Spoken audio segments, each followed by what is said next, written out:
एक हिंदू माता जी ने कहा 1947 से पहले मेरे बापू की शादी बोन शहर में वाक़या जंजघर में हुई थी और उसके साथ बहुत बड़ा खूबसूरत मंदिर भी था। मेरी माँ और मेरा बापू तो अब इस दुनिया में नहीं है। हम इंडिया में रहते हैं और चाहते हैं कि अपना वो पुराना शहर, अपना पुराना मंदिर और जंजघर देख सके, जो कि अक्सर मेरी माँ और मेरा बापू जिक्र करते थे। अब वो इस दुनिया में नहीं है। तो चलें जनाब, मैं औरंगज़ेब बेग किस लिए हूँ, माता जी मैं दिखाता हूँ आपको वो पुराना जंजघर अंदर से बाहर से, और उसके साथ जो मंदिर है वो भी आप पहली बार अंदर से देखेंगे। वीडियो के साथ जुड़े रहिए। बड़ी प्यार मुहब्बत वाली वीडियो है दोस्तों। बजुर्गों दी यादां शेयर करन लगे हाँ। वीडियो भी वेखो नाले चैनल सबसक्राइब कर लो हुणे ही, बाद च तुसां भुल जाना है। तो लाइक शेयर भी जरूर करया करो। तुसी भी अगर अपने बजुर्गों दी वीडियो बनवाना चाहते हो तो राबता करो, कमेंट करया करो। अगर तुसी लाहौर वाली साइड तो आते हो तो कलर कहार इंटरचेंज तो उतर जाओ, तो ये तो जनाब चूहा सैदन शाह तो भून इस साइड ते आएंगे। तो चूहा सैदन वाली सड़क ते नहीं तुसी जाना, तुसी उत्थों ही पहले ही भून वाली साइड मुड़ जाना। तो इस तरह के खूबसूरत और छोटे रस्ते जोड़े ने तुहानू भून शहर दे लै जाएंगे। ये जी यहाँ पर दो मंदिर हैं। एक मंदिर ये है, दूसरा वो नज़र आ रहा है। ये भून चकवाल के पास छोटा सा कस्बा। भोन ਦੇ ਵਿੱਚ 5 ਮੰਦਿਰ ਹੁੰਦੇ ਸਨ, ਜਿਨ੍ਹਾਂ ਵਿੱਚੋਂ 2 ਮੰਦਿਰ ਇਸ ਵੇਲੇ ਮੌਜੂਦ ਹੈਗੇ ਨੇ ਔਰ ਇੱਕ ਮੰਦਿਰ ਤੇ ਹੈ ਜਿਹੜਾ ਤੁਹਾਨੂੰ ਅੰਦਰੋਂ ਦਿਖਾਵਾਂਗੇ। ਇਹਦੇ ਉੱਤੇ ਅੱਜ ਵੀ ਡੋਮ ਦੇ ਉੱਤੇ ਹਨੂਮਾਨ ਜੀ ਦੀ ਮੂਰਤੀ ਬਣੀ ਹੋਈ ਹੈ। ਇਹ ਪਹਿਲੀ ਦਫਾ ਤੁਸੀਂ ਅੰਦਰੋਂ ਡਿਟੇਲ ਦੇ ਨਾਲ ਮੰਦਿਰ ਦੇਖੋਗੇ, ਲੇਕਿਨ ਪਹਿਲੇ ਤੁਹਾਨੂੰ ਦਿਖਾ ਲਏ ਦੇ ਨਾਲ ਜੰਜਘਰ। ਮੰਦਿਰ ਦੇ ਬਿਲਕੁਲ ਲੈਫਟ ਸਾਈਡ ਉੱਤੇ ਜੰਜਘਰ ਹੈ। ਪਹਿਲੇ ਅਸੀਂ ਉਧਰ ਨੂੰ ਜਾਂਦੇ ਹਾਂ, ਫਿਰ ਮੰਦਿਰ ਤੁਹਾਨੂੰ ਦਿਖਾਵਾਂਗੇ। ਉਹ ਬਿਲਕੁਲ ਦਰਮਿਆਨ ਦੇ ਵਿੱਚ ਇੱਕ ਪੁਰਾਣੀ ਇਮਾਰਤ ਤੁਹਾਨੂੰ ਨਜ਼ਰ ਆ ਰਹੀ ਹੈ, ਉਹ ਜੰਜਘਰ ਹੈਗਾ ਏ। ਬਹੁਤ ਹੀ ਖੂਬਸੂਰਤ ਆਲੀਸ਼ਾਨ ਆਪਣੇ ਦੌਰ ਦੀ ਇਮਾਰਤ ਬਣਾਈ ਗਈ ਸੀ, ਜਿਹੜੀ ਤੁਹਾਨੂੰ ਮੁਕੰਮਲ ਉਹਦਾ ਅੰਦਰੋਂ ਵੀ ਵਿਜ਼ਿਟ ਕਰਾਵਾਂਗੇ। ਲੇਕਿਨ ਪਹਿਲੇ ਬਾਹਰੋਂ ਦਿਖਾਵਾਂਗੇ, ਇੱਕ ਇੱਕ ਚੀਜ਼ ਤੁਹਾਨੂੰ ਦਿਖਾਵਾਂਗੇ ਡਿਟੇਲ ਦੇ ਨਾਲ, ਕਿਉਂਕਿ ਇਹੋ ਜਿਹੀਆਂ ਡਿਟੇਲ ਵਾਲੀਆਂ ਵੀਡੀਓ ਮੈਂ ਬੜੀ ਨਫਾਸਤ ਨਾਲ ਬਣਾਉਂਦਾ ਵਾ, ਤਾਂ ਕਿ ਅਗਰ ਜਿਹੜੇ ਸਾਡੇ ਵਿਊਅਰਸ ਨੇ ਉਹ ਬੜੇ ਤਰੀਕੇ ਨਾਲ ਆਰਾਮ ਨਾਲ ਵੀਡੀਓ ਜਿਹੜੀ ਨਾ ਵੇਖ ਸਕਣ। ਮੈਂ ਕੈਮਰੇ ਨੂੰ ਕਦੀ ਤੇਜ਼ ਸੱਜੇ ਖੱਬੇ ਵੀ ਨਹੀਂ ਦੌੜਾਇਆ ਕਿ ਤਾਂ ਕਿ ਤੁਹਾਨੂੰ ਸਮਝ ਹੀ ਨਾ ਆਏ ਕਿ ਤੁਸੀਂ ਵੇਖ ਕੀ ਰਹੇ ਹੋ। ਇਹ ਆ ਗਿਆ ਜੰਜਘਰ ਦਾ ਮੇਨ ਵੱਡਾ ਦਰਵਾਜ਼ਾ ਔਰ ਉਹਦੇ ਆਸ-ਪਾਸ ਖਿੜਕੀਆਂ, ਦਰਵਾਜ਼ੇ ਰੋਸ਼ਨਦਾਨ। ਇਹ ਕਿਹਾ ਜਾਂਦਾ ਕਿ ਇੱਕ ਇਸ ਪਿੰਡ ਦਾ ਬਹੁਤ ਹੀ ਰਈਸ ਹਿੰਦੂ ਸੀ, ਤਾਜਰ, ਟਰੇਡ ਕਰਦਾ ਸੀ। ਉਹਨੇ ਇਹ ਜੰਜਘਰ ਬਣਾਇਆ ਸੀ ਔਰ ਸਭ ਤੋਂ ਪਹਿਲੀ ਜਿਹੜੀ ਜੰਜ ਇੱਥੇ ਆਈ ਸੀ ਉਹ ਉਸੇ ਤਾਜਰ ਦੀ ਬੇਟੀ ਦੀ ਹੀ ਆਈ ਸੀ। ਉਸ ਤੋਂ ਬਾਅਦ ਫਿਰ ਉਹਨੇ ਵਕਫ ਕਰ ਦਿੱਤਾ ਕਿ ਜੀ ਜਿਹੜਾ ਮਰਜ਼ੀ ਇਸ ਇਲਾਕੇ ਦਾ ਇੱਥੇ ਸ਼ਾਦੀਆਂ ਕਰ ਸਕਦਾ, ਔਰ 1947 ਤੱਕ ਇੱਥੇ ਸ਼ਾਦੀਆਂ ਹੁੰਦੀਆਂ ਰਹੀਆਂ। ਇਹਦੇ ਬਿਲਕੁਲ ਦੂਸਰੀ ਸਾਈਡ ਤੇ ਨਾਲ ਹੀ ਮੰਦਿਰ ਹੈਗਾ ਹੈ। ਇਹ ਦੇਖੋ ਨਾ ਤੁਸੀਂ, ਇਹ ਮੰਦਿਰ ਦੀ ਦੀਵਾਰ ਤੇ ਇਹ ਗਲੀ ਵੱਲੋਂ ਦੀ ਮੈਂ ਆਇਆ ਵਾਂ, ਤੇ ਇਹ ਮੇਰੇ ਬਿਲਕੁਲ ਬੈਕ ਸਾਈਡ ਤੇ ਜਿਹੜਾ ਨਾ ਉਹ ਹੈਗਾ ਜੰਜਘਰ, ਤੇ ਇਹ ਗਲੀ ਆ ਗਈ। ਠੀਕ ਹੈ ਜੀ। ਤੇ ਦੋਸਤੋ ਇਹ ਆ ਗਿਆ ਜੰਜਘਰ, ਜਿੱਥੇ ਇੱਕ ਹਿੰਦੂ ਮਾਤਾ ਜੀ ਨੇ ਕਿਹਾ ਕਿ ਸਾਡੀ ਮਾਂ ਤੇ ਬਾਪ ਦੀ ਸ਼ਾਦੀ ਹੋਈ ਸੀ। ਤੇ ਅੱਜ ਮੈਂ ਜਦੋਂ ਉੱਥੇ ਆਇਆ ਤੇ ਮੈਨੂੰ ਉਹੀ ਵੇਲਾ ਯਾਦ ਆ ਗਿਆ ਕਿ ਇਹ ਹੀ ਉਹ ਦਰਵਾਜ਼ੇ ਨੇ, ਇਹ ਹੀ ਉਹ ਇਮਾਰਤਾਂ ਨੇ ਜਿੱਥੇ ਬੜੇ ਸਾਰੇ ਬਜ਼ੁਰਗਾਂ ਦੀਆਂ ਯਾਦਾਂ ਨੇ। ਉਹਨਾਂ ਵਿੱਚੋਂ ਅਕਸਰ ਬਜ਼ੁਰਗ ਤੇ ਇਸ ਦੁਨੀਆ ਤੋਂ ਵੀ ਟੁਰ गए ਨੇ। ये जी जंजघर है, भोन कस्बा जो है वहाँ पर, और ये सारा आप देख सकते हैं अपनी असली हालत में। बहुत ही खूबसूरत इमारत, ये देखिएगा। इसके बहुत ज़्यादा ये आप देख सकते हैं रोशनदान है, और इसकी जो नक्शनकारी है वो भी आप देख सकते हैं, इंतहाई खूबसूरत। अंदर से भी दिखाते हैं।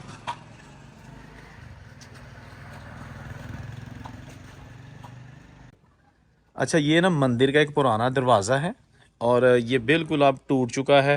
इसके अंदर भी वो मंदिर है और ये इसका पुराना दरवाज़ा आप देखिएगा। बहुत ही खूबसूरत दरवाज़ा बनाया गया था, लेकिन अब आहिस्ता आहिस्ता ख़त्म होता जा रहा है। ईंटें भी ख़त्म होती जा रही हैं, लेकिन ये बिल्कुल इस मंदिर के सामने ये जंजघर बनाया गया था उस दौर में, जब हिंदू सिख मुसलमान सारे इकट्ठे रहते थे यहाँ पे। हुण जंजघर तुहानूं अंदरों दिखा रहे हैं, लेकिन तुसीं पहलां इहदी पिलर्स ਤੇ ਜਿਹੜੀ ਇੱਟਾਂ ਨੇ ਅੱਜ ਵੀ ਉਹਨਾਂ ਲੋਕਾਂ ਦੀਆਂ ਸ਼ਾਇਦ ਮੁੰਤਜ਼ਰ ਹੈਗੀਆਂ ਨੇ ਜਿਹੜੇ ਲੋਕੀ ਇੱਥੇ ਸ਼ਾਦੀਆਂ ਕਰਦੇ ਸਨ ਜਾਂ ਆ ਕੇ ਤੇ ਸ਼ਾਦੀਆਂ ਅਟੈਂਡ ਕਰਦੇ ਹੁੰਦੇ ਸਨ। ਅੰਦਰ ਚੱਲਦੇ ਆ। ਲਓ ਜੀ, ਇਹ ਆ ਗਏ ਉਹ ਬਰਾਮਦੇ, 2 ਵੱਡੇ ਬਰਾਮਦੇ। ਉਹ ਪਿੱਛੇ ਮੰਦਿਰ ਵੀ ਨਜ਼ਰ ਆ ਰਿਹਾ। ਹੁਣ ਮੈਂ ਸੇਹਨ 'ਚ ਖੜਾ ਵਾਂ, ਠੀਕ ਹੈ ਨਾ। ਉਹ ਦੇਖੋ ਤੁਸੀਂ ਮੰਦਿਰ, ਔਰ ਦੇਖੋ ਆਲੀਸ਼ਾਨ ਕਿਸਮ ਦੀ ਇਮਾਰਤ ਸੀ। ਇਹਦੇ 12 ਕਮਰੇ ਤੇ ਤਕਰੀਬਨ ਕੋਈ 50 ਕੁ ਰੋਸ਼ਨਦਾਨ ਜਿਹੜੇ ਸਨ ਨਾ ਉਹ ਅੱਜ ਵੀ ਮੌਜੂਦ ਹੈਗੇ ਨੇ। ਚਾਰੋਂ ਤਰਫ ਕਮਰੇ, ਦਰਮਿਆਨ ਦੇ ਵਿੱਚ ਖੜਾ ਹੋ ਕੇ ਮੈਂ ਤੁਹਾਨੂੰ ਦਿਖਾ ਰਿਹਾ ਵਾਂ। ਤੁਸੀਂ ਦੇਖ ਸਕਦੇ ਹੋ ਉਹਨਾਂ ਬਜ਼ੁਰਗਾਂ ਦੀਆਂ ਯਾਦਾਂ ਵਾਲੀ ਜਗ੍ਹਾ ਅੱਜ ਵੀ ਮੌਜੂਦ ਹੈਗੀ ਏ। ਜਿੱਥੇ ਕਿ ਪਤਾ ਨਹੀਂ ਕਿੰਨੇ ਖਾਨਦਾਨ ਉਹਨਾਂ ਦੇ ਵਿਆਹ ਹੋਏ ਹੋਣਗੇ। ਇਹ ਤੁਸੀਂ ਸਮਝ ਲਓ ਕਿ ਮੈਰਿਜ ਹਾਲ ਹੀ ਕਹੇਗਾ ਸੀ। ਇਹ ਦੇਖੋ ਨਾ, ਇੱਥੇ ਹੀ ਪੁਜਾਰੀ ਆਉਂਦੇ ਹੋਣਗੇ, ਇੱਥੇ ਹੀ ਫੇਰੇ ਲਵਾਏ ਜਾਂਦੇ ਹੋਣਗੇ, ਹਾਂਜੀ। ਅਤੇ ਇੱਥੇ ਹੀ ਉਹ ਜਿਹੜੇ ਮਹਿਮਾਨ ਨੇ ਉਹ ਵੀ ਆਏ ਹੋਣਗੇ ਉਸ ਦੌਰ 'ਚ, ਰੰਗ ਬਿਰੰਗੇ ਕੱਪੜੇ ਪਾ ਕੇ ਖੁਸ਼ੀਆਂ ਮਨਾਉਣ। ਅਤੇ 47 ਵੇਲੇ ਇਹ ਸਾਰਾ ਕੁਝ ਛੱਡ ਕੇ ਫਿਰ ਉਹਨਾਂ ਨੂੰ ਜਾਣਾ ਪੈ ਗਿਆ। ਇਹ ਇਮਾਰਤਾਂ ਫਿਰ ਅੱਜ ਹੁਣ ਉੱਥੇ ਮੁਸਲਮਾਨ ਖਾਨਦਾਨ ਜਿਹੜੇ ਕਿ ਆਪਣਾ ਉੱਜੜ ਕੇ ਆਏ ਸਨ ਇੰਡੀਆ 'ਚੋਂ, ਉਹ ਰਹਿ ਰਹੇ ਨੇ, ਔਰ ਉਹਨਾਂ ਦੀ ਤੀਸਰੀ ਚੌਥੀ ਨਸਲ ਵੀ ਇਸ ਜੰਝ ਘਰ 'ਚ ਪੈਦਾ ਹੋ ਚੁੱਕੀ ਹੈ।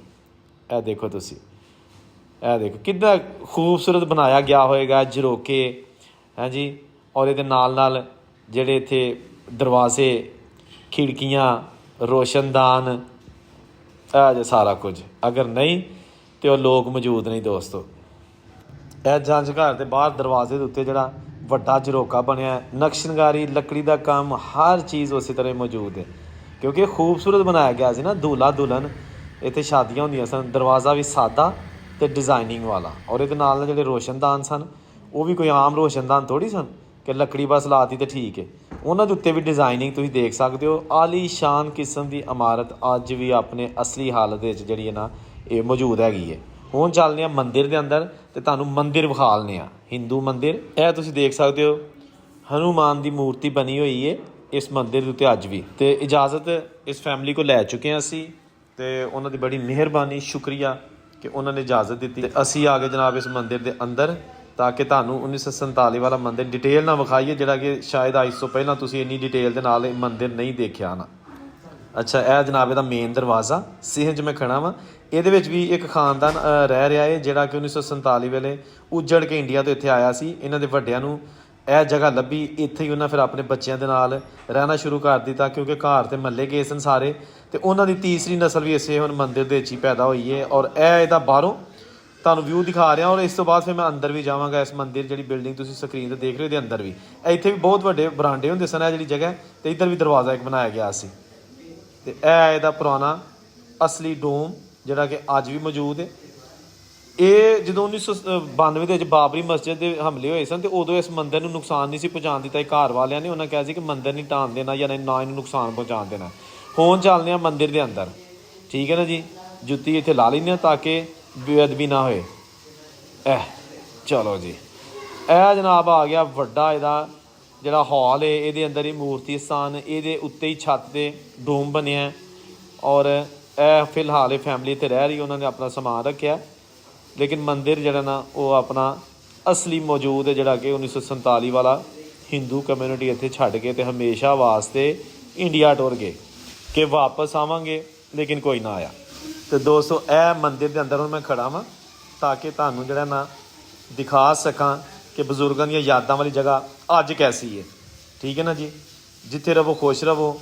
ਔਰੰਗਜ਼ੇਬ ਨੂੰ ਇਜਾਜ਼ਤ ਦਿਓ, ਇੱਕ ਹੋਰ ਵੀਡੀਓ ਭੋਨ ਤੋਂ ਲੈ ਕੇ ਆਵਾਂਗਾ। ਤਬ ਤੱਕ के लिए इजाज़त दीजिए। खुश रहो, आबाद रहो। वीडियो को लाइक शेयर करो, चैनल सब्सक्राइब करो। अल्लाह हाफिज़।